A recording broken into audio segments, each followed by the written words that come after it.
joining us, federal defense attorney Ronald Chapman. Ron, I want to start with you.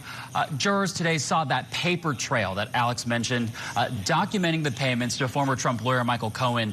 Did you hear anything that could actually hurt the former president? No, actually, in fact, the testimony today, I think, was more impactful against the prosecution's case. First things first, we know that Michael Cohen was paid by 1099, which means this wasn't an expense reimbursement. He was going to have to pay taxes on this. The second issue, we had McConney say that the legal expense was really just a drop-down category that was used, and nobody directed McConney to put this legal expense in as a legal expense, which is kind of contrary to what the government says. And then we also see that the payment was from Donald Trump's personal account, not from some form of campaign funds, which kind of disrupts any theory that this was from campaign contributions. As a result of all this, the prosecution had a really tough day today, and I think the head nod from McConney towards Donald Trump at the end said everything we needed to know about that. This person was happy to testify for Donald Trump. Ron, I want to go back to you. Do you think the technical aspects of the testimony resonate with the jury like some of the more salacious elements of the case? Oh, that's always the hardest thing as a defense counsel, especially when the government gets to go first for, I think they've got a couple of weeks left. Having some of these important details stick out in the mind of the jury is tough. The defense counsel here are going to do things like loop the testimony throughout the trial. That's important.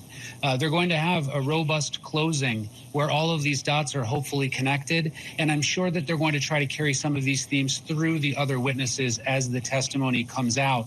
But it is very difficult to keep jurors awake, especially when we've got testimony that's relatively dry about QuickBooks documentation and comptrollers and all of these issues that are very difficult for normal folks to really pay attention to or even care about. The inner workings of the Trump organization weren't the most exciting. No Stormy Daniels yet. Ron, do you think the prosecution is saving her for last? Oh, I think so. I think you've got to have something strong right before you have the defense open up their case and start calling their witnesses. I don't know how many witnesses Donald Trump will call. I imagine there's a few people that will need to clean up some facts for the defense.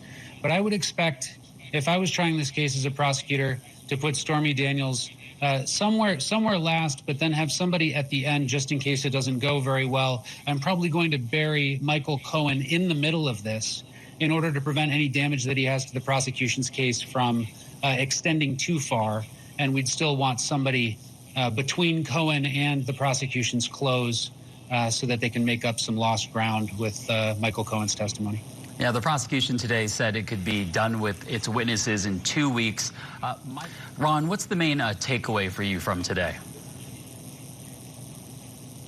Well, I think today was mostly financially related. They got through a few witnesses, and I think the day wrapped up a bit earlier because the prosecution claims that they are ahead of schedule. I think really the lesson today is we now know why the prosecution was relatively reserved during their opening statements. They weren't exactly sure what these witnesses were going to say.